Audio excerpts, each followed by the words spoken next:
Naam, karibuni sana ndugu jamaa na marafiki wote ambao mko nasikiliza matangazo yetu kutoka Baraka One TV. Tuko tarehe 16 mwezi ni wa 10 2025, majira ni saa 12 asubuhi saa za Afrika Kati, ikiwa saa 1 majira Afrika Mashariki.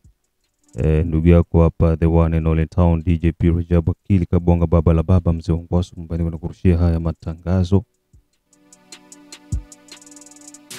Kama kawaida majira ya saa 6 waga tuko na mchambuzi wetu ambaye tutakwenda kujadili naye mambo matatu. Jambo la kwanza ni kutokana na Felix kuwapa support kubwa wazalendo. Nini kifanyike ili Felix aweze kuwapa support kubwa wazalendo ambayo iko wazi wazi kabisa, na hivyo kuweza kuendeleza harakati za mapigano. Na jambo la pili ni je, Ruto amekuwa ni shida, amekuwa ni mwiba Kongo. Na pia jambo lingine ni chuki kati ya Wanyarwanda na Wakongomani. Je, kuna chuki kati ya Wanyarwanda na Wakongomani? Hapo tutakwenda kuyaweka ya mambo yote wazi ili tuweze kuweka mambo sawa. Lakini pia tunatoa pole sana na rambirambi kwa Wakenya kuweza kuondokewa na Raila Odinga, mmoja kati ya wapinzani nguli na mashuhuri sana Afrika Mashariki na Kati na Afrika pia.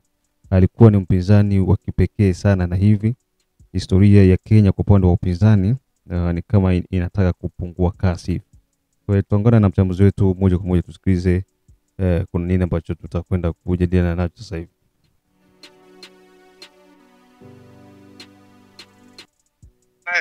Yes. Karibu sana ndugu yangu.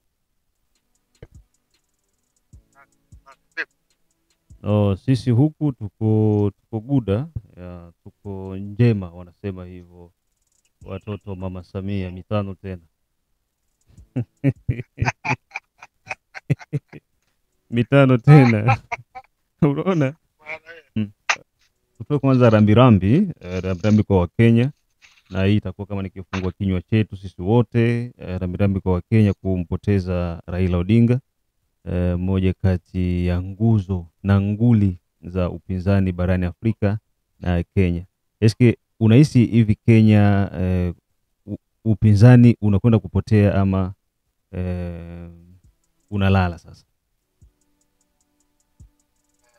Ni nani kwanza aliyomshawishi Raila Odinga kuingia kwa Ruto kutoka kwa serikali ya Ruto? So nafikiri ni hile tu hali ya kutaka kutaka ku shake handshake, ile ma handshake zao za kutafuta stability.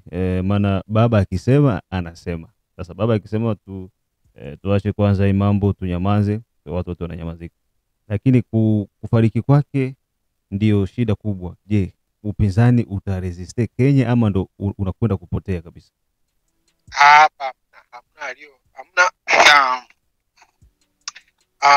hamna kabisa mpinzani mwingine atakuja kupatikana Kenya kama huyu aliondoka. Kenya hamna. Kumbuka huyu ndo aliyofungwa katika vifungo, lakini alisimama yeye kama yeye, lakini sifikiri kama unaweza kupatikana mwingine mpinzani, hayupo. Lakini ni hivi. Kwa nini? Na ndio maana mimi nampenda Tshisekedi. Nampenda. Kwa fakti moja, Tshisekedi ndo rais pekee tangia apite kwenye madaraka hajafanya revenge. Hajaua wale wapinzani hao wenye aliwakuta. Tofauti na nchi nyingine, kwa mfano tukiangalia kama Zambia, Hakainde Hichilema alipewa madaraka kwa usalama, lakini atuongelee kama tuna uhakika. Lakini baada ya rais mstaafu alimfuata sana, kusiju kumstaki kufanya nini vitu paka akapoteza uhai. Hivyo na huyu Ruto, huyu Ruto baada tu ya huyu kuingia, lakini huyu ni mtu mwenye ambaye aliteswa sana, kufungwa nini, baada kujichanganya tu basi anapoteza uhai. Yaani ukifanya kosa kubwa ni kwenda kujichanganya na ule mpinzani, hapo wewe unapotea. Kumbuka wenye ambaye waliojichanganya na mpinzani hata kwa Joseph Kabila wote walipotea. Kwa hiyo hata ukiwa msanii Ukiwa msanii, ukawa msanii mdogo unatafuta kwa kunini, alafu ukajichanganya na wale wasanii wakubwa, ni lazima upotee. Yes, boss. Kwa hiyo tuzungumzie, tuseme kwamba upinzani sasa hivi Kenya hawana chawa. Tutegemee tu Gen Z, Generation Z. Gen Z wao ndo wanaweza kuwa vijana hawa wa maandamano, wao peke ndo wale ni wachangamsha mjini wale ni wachangamsha mjini, hawana lolote na hawana kwa kwenda hata kuna wale ni wachangamsha mjini, ila kitu Kenya ambacho wanaweza kufanya wale ni kama vurugu. Wakitaka Ruto wamondoe, wanaweza kaandamana na Ruto akaondoka. Okay. Ndio kazi yao ya wale wa jamaa. Okay, sawa. Lakini kuingia kwenye ikulu waende waongoza hicho kitu hamna. Kwa vurugu wanaweza kaandamana na Ruto akasepa. Huo uwezo wanao. Sawa. Karibu sasa tuchambue mambo yetu matatu. Hapa tuko na mambo matatu. Jambo la kwanza ni hili la Tshisekedi. Kwa nini Tshisekedi hatoi support total 100% ambayo inaonekana kwa wazalendo kwamba jamani, sikilizeni sasa, nyinyi kamateni hiki na hiki na hiki na hiki, tuanzishe moto. Jambo la pili, unahisi kwamba Ruto analeta shida, yeye Ruto binafsi na Kongo? Kunaingia shida hapa kati ya Ruto na Kongo, na hili swala tutalimalizaje? Na jambo la tatu, wenye Rwanda Watusi wanalalamika kwamba Wakongomani tunawachukia, kwamba tunawabagua. Hili swala pia lina ukweli upi ndani yake? Sasa hapa tuanze na hili la Felix kuwapa support kubwa wazalendo. Nini kinazuia support kwa wazalendo kutoka kwa Felix ambayo iko ni direct, hapana hii ya kuungaunga? Asante, shukrani sana. Samani. Hicho kitu Kenya ambacho leta wasiwasi sana na watu wengi kuwa na maswali mengi na mpaka kufikia wengine wanasema hao huenda rais hataki hii vita, kuimaliza hii vita, hao na yeye ndo wanashirikiana kama Joseph Kabila, huenda hii vita, au kama walivyosema wale wa 23 wanasema bwana huyu mtu mimi tulikuwa naye. Yani kuna watu wanatoa maoni, kila mtu anaongea anavyoona, kisa tu kwa sababu rais hataki kushirikiana na wazalendo au raia inavyotaka kusimama, na yeye anakuwa mara nyingi ni wakukwepa sana hata kwa kutoa msaada. Nadhani hili jambo ni jambo lenye ambaye raia inaelekea mpaka wajiulize maswali mengi sana na halina majibu. Je, ni kweli rais anataka vita iendelee, ajilimbikizie madaraka?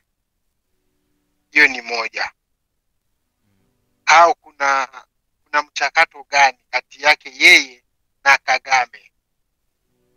Sababu ukiangalia kila mara ahadi yake bado haijafikia, na hajawahi kuteua ile ahadi kusema bwana ninaahidi hiki na hiki. Kwenye kampeni alikuja akatuambia sasa moja ikilia tu Goma basi mimi nina uwezo huko kifungo kimoja, mimi nitawaruhusu kile kifungo mimi nikitumie. Watu walifurahi na wakaona yupo sahihi, lakini haikutendeka. Na mimi binafsi majibu, na nafikiri Tshisekedi bado hangaliki anaona hii vita, anaiona mbali. Hii vita ni mbali. Hii vita si ya Kagame yeye mwenyewe. Unajua vita ni lazima uwe na mashabiki. Ni lazima uwe na watu ambao kukusupport. Nguzo, uwe na Kagame nguzo, tayari nguzo ana imara. watu. Uwe na nguzo imara ambazo uwe na nguzo zinasimama, ambayo unaona kabisa umejitahidi. Lakini Tshisekedi anapojaribu kusimama, nadhani kuna anaitikisa mti. Na ukiangalia Kagame vizuri sana, mimi nijaribu kuruka kidogo na mpongeza ngambo moja ya Rais Tshisekedi. Uwepo kwake kuna tutambulisha na sisi wenye ambao kuwatambua, tuone sasa maadui ni wanani waliokuwa wanataka kuza nchi. Hii moja kwanza, hii moja kwanza tunafanikiwa. La pili, mimi ninaojua rais ana hofu na Umoja wa Mataifa na ana uhofu na wa Marekani wenye kusapoti 23 upande wa pili, upande wa pili. Kwa hiyo anaona kama akitoa ushirikiano wa moja kwa moja kuamua 1, 2, 3, anaogopa watakuwa wanasema amechochea ubaguzi na amechochea vita kati ya raia, amechochea vita wakati wa raia na askari. Hiyo kitu ndo kitu anaogopa sana. Kwa nini anaogopa hicho kitu? Kwa sababu hatuwezi kusema kama haungi mkono. Ni mwenye kuunga mkono, sababu aliowatoa wazalendo kutoka porini ni nani? Ni Tshisekedi. Ile kwenda moja kwa moja direct, hiyo ndo ni kama mtoto na mama wana ugomvi. Lakini unaona kabisa mama amemkosea mtoto, lakini haumuungi mtoto mkono kwa mkono moja kwa moja. Kwa sababu ni mtoto, inabidi sisi wanasema mkubwa hakosei. Ndiyo. Hiyo ni moja. 2, Tshisekedi yupo anaangalia jicho la pili. Jicho la pili ni kama nitawaunga mkono baada ya vita, hao na wenyewe watakuja kunipindua. Hapo ndo kuna kizungumkuti hapo. Sababu kikosi kilikuwa huku kwenye front ndo kikosi kikubwa kupita kilikuwa Kinshasa, sababu beko na mageneral na makamanda na wanani na wapo kwenye experience kuliko askari wenye walienda kufanya mafunzo. Hawa wana experience zaidi ya vita. Na wamepambana na askari tofauti wa Ethiopia, Somalia, wa Kenya, Waganda. Sitaki kuna askari kikosi tofauti kule. Kwa hiyo hawa wana experience. Baada ya vita nini kinazo kikafuata? Hawa watakuja kusema sisi huku basi. Ana wasiwasi na hili. Kwa hiyo hapo hivyo tuseme kwamba kuna vitu vikubwa viwili. Cha kwanza, Felix ana wasiwasi na jamii ya kimataifa kwamba watamkamata kama anachochea vita, na la pili ana wasiwasi pia na vijana wake wenyewe kwamba akiwapa nguvu zaidi kesho watamzalia mchoko. Ndio. Sasa nini kifanyike? Hiyo ni moja, hiyo ni mbili kabisa. Nini kifanyike sasa? Na hicho kitu ni kweli. Na kina wasiwasi ukimwangalia sana, sababu hata kwenye silaha na vitu vingine, hata kuwapa marupurupu hajawahi kutoa kauli kuambia naye toweni unga basi mwasaidie chakula, watu wanapambana. Ila anachoongelea ni kusema hawa wanatetea nchi yao. Hiyo ndo kauli anayoitoa mara kwa mara.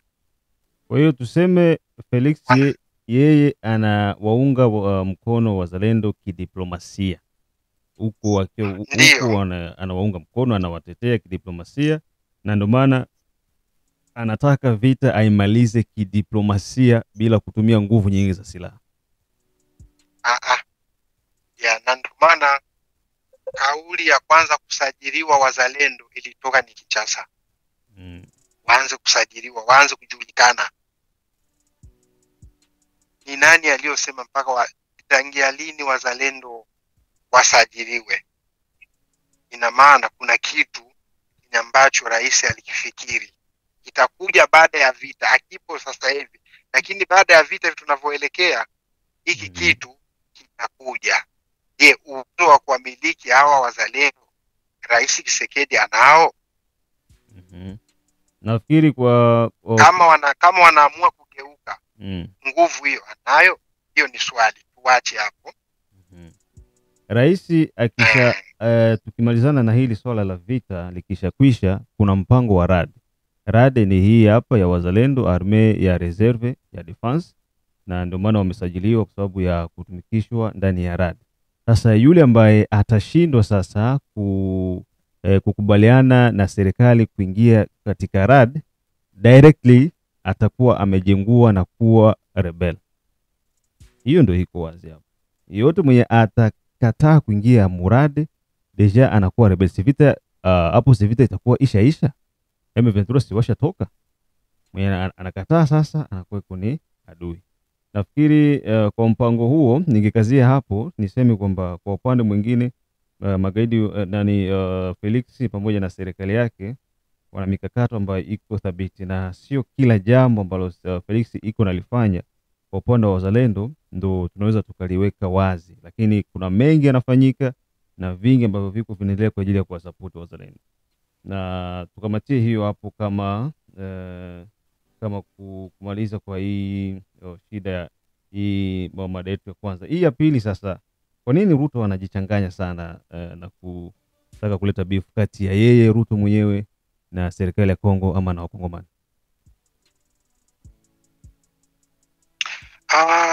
Kwa mzee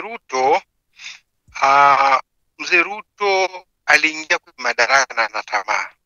Mzee Ruto yeye kama yeye, mimi sina na ukweli wa kusema kama ni Wakenya wote wameamua au kikosi, ila Ruto, Rais Ruto, sijui viongozi, sijui washauri wake ni wanani, washauri wake ni kumshauri ni nani. Sababu hata wakati wa kutuma kile kikosi kwenda Haiti bunge ilikataa, ila yeye kama baba wa askari aliwalazimisha waende huko. Lakini bunge likataa. Na Ruto yupo kwenye hali ya kujilimbikizia. Anaamini Mustafa aliondoka, utajiri aliopata na aliingia pale ni kama vile anaenda na yeye anaenda kufanya revenge. Hicho ndo Ruto kenye ambacho anakifanya. Yupo kwenye kujilimbikizia mali. Lakini hiyo ni kawaida, ni kawaida yani ya Nilotics. Ya Nilotics akichukua hivi na uongozi anatafutaga kudominate kila mtu, yani yeye ndo akuwe top on the top, mtu mwingine asiseme chochote, yani yeye ndo akuwe mwanzo na mwisho. Wale waliosema muimbe mshahara mpe cheo ni hawa watu wa Melody. Watu wanapenda sana cheo kuliko kitu kingine. Ruto, mimi siwezi nikachanganya mambo ya Ruto na Wakenya wote, hapana. Ruto ni yeye kama yeye. Ni yeye kama yeye. Yani hatuwezi tukachukulia kabisa ni Wakenya ndo wamezamia tuwe wadui wao au wao wadui wetu wote wa Kenya. Hicho kitu mimi bado sijakubaliana naye, ila nakubaliana ni uongozi wake yeye Ruto, na shawishiwa na wale wenye ambao wanaona kabisa ni wamoja wako kuvamia Kongo. Ndio wameamua Spika wa bunge la Kenya Bwana Musalia Mudavadi, na ambaye pia ni waziri wa mambo ya ndani, sijui kama sikosei hivi, mambo ya ndani mambo ya ndani na baadhi ya wabunge wa Kenya ambao wanamuunga mkono Ruto. Sasa tukiwatoa kwamba wa Kenya na hao ndio viongozi wao ambao wanasapotiana na M23, mali ambazo wako wanazigawanya. Ruto hali peke yake ana kikosi chake mle ndani ya bunge, ndani ya senate, ndani ya mawaziri ambao wanagawanya kila ambacho wako wanakiba huku. Hapo kweli unahisi kwamba tutatofautisha Wakenya wote na serikali yao, kwa sababu kuna mkanganyiko ambao utajitokeza kati ya Wakenya na Wakongomani, na hatujawahi kuishi hivyo zamani. Ni kweli, lakini sasa sisi tunachojadili sana ni hawa wa M23. Japokuwa Ruto yuko nje ya boksi na yuko na anawasaidia na wasapoti, lakini tunadili na hawa ni kuwa ndani. Hawa kuangalia walitufanyia meeting ya kusema kama wanakuja kukomboa Kongo, tumondoe Tshisekedi. Kwa hoja gani? Hawakutupa hoja ya kumondoa Tshisekedi, hawakutupa sababu. Alafu hapo Tshisekedi hajaondoka, Ruto ndo narudi lijambi huku sasa, ndo narudi kwa Ruto. Ruto ameshawaambia waanze kufanya visa. Swali, ile waliotuambia wa M23 kusema kama wanakuja kuleta usalama. Je, Kongo yote imeshaisha kukamatika? Na hiyo visa je, itakuwa ni ya upande mmoja tu? Na hii visa itakuwa ni upande mmoja tu, iwe tu Goma na Bukavu? Kwa hiyo turetenire kwamba Ruto anasaidia pakubwa kuvuruga amani mashariki mwa Jamhuri ya Kidemokrasia ya Kongo. Ndio, ni mwenye kuchangia pakubwa. Kwa hiyo utakuta kumbe hawa watu hawakuja kwa sababu ya kukomboa Wakongomani. Hawa walivyokuwa nadai ni uongo. Wana lengo lao. Wakongomani wanajua malengo ya M23 Rwanda, Uganda, Kenya ni kwamba wagawe nchi, wachukue ardhi yetu na waendelee kupora mali zetu. Ndio. Tukichukua hili ndio lengo lao. Kwa hiyo Ruto yeye ni mmoja mwenye kusapoti pakubwa sana na kushawishi, na mpaka alishatuma Wakenya wenye kutumika kwenye serikali ya M23 Goma. Tunao watu wenye kutoa taarifa Goma, wanatuambia ndio Wakenya wengi sana na mafunzo na nini kila kitu, na mpaka serikali mbarebere, mpaka wa Masai ambao tulikuwa tunawazungumzia kutoka Kenya ni maespion ya Bwana Ruto wamekuja, walikuwa kwa Goma, Bukavu, Uvira, Kalemi, Lubumbashi, lakini bahati nzuri baada ya sisi kwanza kuongea wamepigwa msako moja hatari sana. Kwa hiyo Masai hapatikani tena siku hizi. Kwa hiyo ni kazi kubwa. Niliongea na kaka jana kufuatilia ya watu, sababu mpaka ilifikia viongozi wanataka kuuawa na sumu. Sasa nikauliza kaka, hali inayoendelea huko Lubumbashi nasikia moja mbili. Akaniambia kwa kweli siku mbili kwanza hatuwaoni na ile mishipi yao na makanda mbili ya Yesu. Hatuwaoni wanapita pita hapa. Yesu mwenyewe kwanza kwenye arifu yake ni mbali, kanda mbili wao wanabaki nao. Kwa hiyo hawa sasa kama walikwenda vimakaratasi waliokuwa wanapewa, ni nani alikuwa anawaongezea? Kwa hiyo utakuta kwenye utawala huu wa Rais Tshisekedi watu wa kabila wamo ndani na wapo kwenye serikali. Kwa hiyo kuna Tshisekedi hawezi kumaliza matatizo yeye mwenyewe. Inahitaji kila Mkongomani tukue mpike ndani. Inahitaji kila Mkongomani tusimame. Na Tshisekedi hakikishe tu yeyote anayemteua asiwe ni mtu mwenye ambaye alitumika na Joseph Kabila. Mwenye kuwa na mahusiano yoyote hasimteue, sababu ni menga ile ni kuzunguka tu kwenye kibeta. Na hii inatupa sasa wasiwasi ya hawa wa jamaa wa Masai kuona kama hii nchi wanakotoka tuelewani nao tena. Huenda hawa ni wenye ambao wanakuja kufanya upelelezi au masuala fulani, sababu kazi maalum hawana. Ni kufika tu sehemu za watu, wanakuta watu wanaruka kama vile wanavoruka wanavyojua wenyewe, wanajirusha basi hakuna kitu. Kwa hiyo ni kama wanatupubaza kidogo.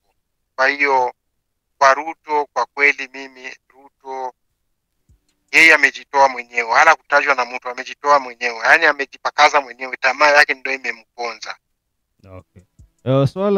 Swala la chuki, ubaguzi ambao Wanyarwanda wako wanalia kwamba Wakongomani wanawachukia, Wakongomani wanawabagua, ili una nini ya kuzungumzia hili ndani ya dakika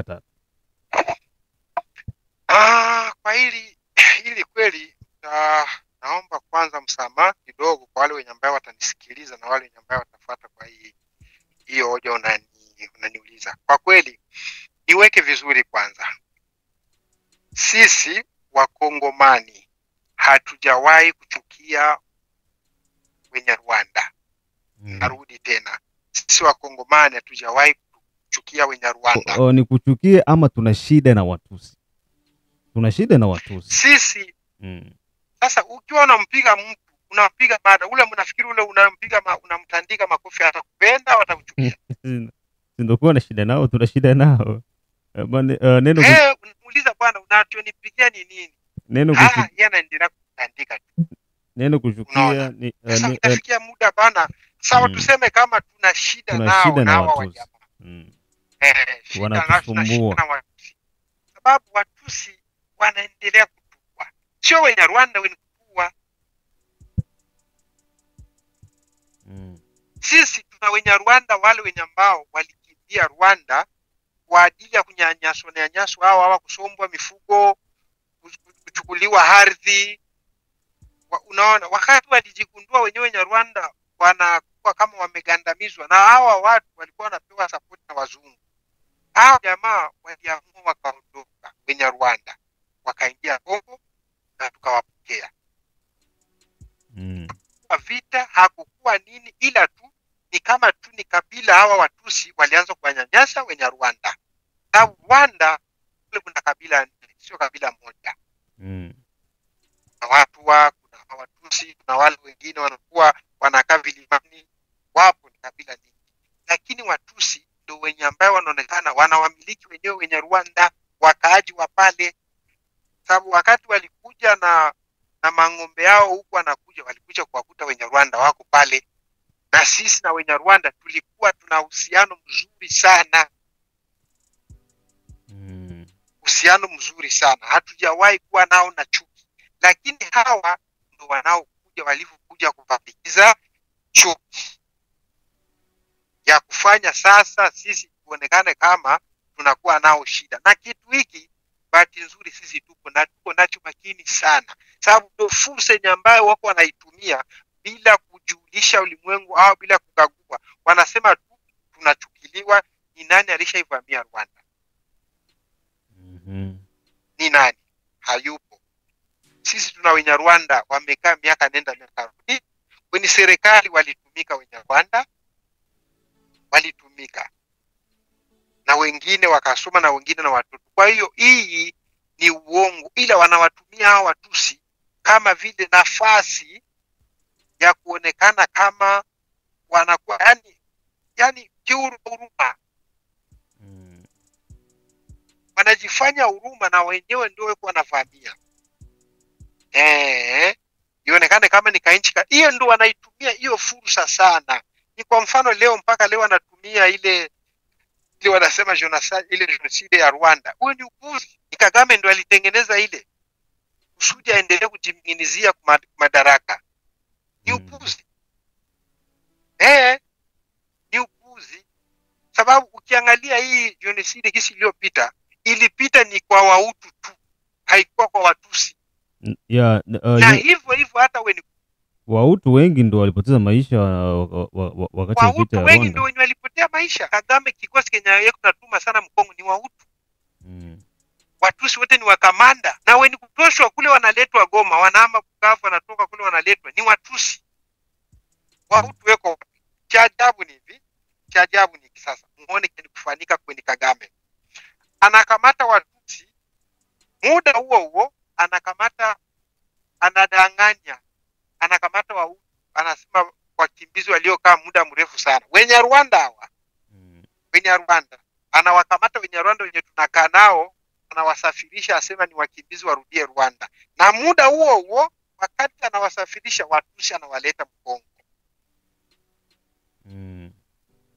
Fuatilieni muone anachokifanya. Wakimbizi wa Kongo walikuwa naishi Rwanda wanaletwa Watusi. Wanatolewa Wakongomani wale walishakuwa Wenyarwanda, sio Watusi. Wenyarwanda wenye tunaishi nao Mkongo. Wanaishi Buchuru, wanaishi Masisi, wanaishi wapi? Hawa ni watu tumeshakuwa nao mrefu. Wapo mkusomba na mabisi na mabasi. Na wenye kusimamia ile mabasi muyuwe ni kama mtaona hata mzungu mmoja mniambie. Wote ni Wenyarwanda wa Kitusi. Wanajifanya kama wayuwe ni wanakuja kuwasafirisha wakimbizi. Ni uongo. Na yale maeneo yenye ambayo wanaondoka, Watusi wanabaki wanamiliki. Na kuna mtu mwenye kutambua hiki kitu. Mfuatilieni mtaona. Watusi wanabaki wanamiliki. Hakuna sehemu walishaondoka wale Wenyarwanda ikabaki iko vidi. No, Watusi wao wanakuja wanafika. Wanaki wanaenda alafu Watusi wanakuja wanakaa mle. Muda wa siku watakuja kusema bwana hawa ni wakaaji wa Mkongo. Kwa maana hiyo hapa tureteniri kwamba kati ya Wakongomani na Wanyarwanda hakuna tatizo. Tuko safi kabisa. Kati ya Wenyarwanda na Wakongomani tuko vizuri. Ila wenye kutupa matatizo ni hawa wa jamaa Watusi. wanatupa matatizo sisi Wakongomani kama walivyowapa wenye Rwanda wakati waliingia Rwanda. Walianza kuchukua vitu vyao, kuchukua ardhi yao, hivi wanavyofanya. Muda wa siku wenye Rwanda wakaenda wanawasukuma kama ukilizi hivyo wa mvua, wanawasukuma mpaka wakajikuta wanakuwa Mkongo. Baada ya kufika Mkongo, walivyofika Mkongo wakajitengeneza, wakasema bwana, sisi ni Wenyamulenge. Baada ya kupewa kile kilima cha Mulenge, lakini ukiwaangalia ndani yao, ukiwauliza nini ni shida gani ya muoane na wenye Watusi, sio wenye Rwanda waoanaki na ni wenye Rwanda hawaoanaki na Watusi. Okay. So umenielewa hapo? Yeah, hapo umeeleweka vizuri sana na watu sio wahuru kusema hakuna hicho kitu. Ni wenye Rwanda hawaoaki Watusi. Yaani ni kama vile leo tuseme Somalia Bantu hawaoaki Somalia. Yeah. Muda wetu unatupa mkono, kutumia dakika zingine 3. Nafikiri tuishie hapo kwa leo, mwingine tutajadiliana kesho panapo majaliwa. Asante ndugu yangu. Nashukuru sana kwa kujadili. Asante sana. Yeah, na kwako pia. Alikuwa ni mchambuzi wetu Said. Big up sana kwa wote ambao mko nasikia Baraka1 TV. Tutane majira ya saa 9. Chao chao.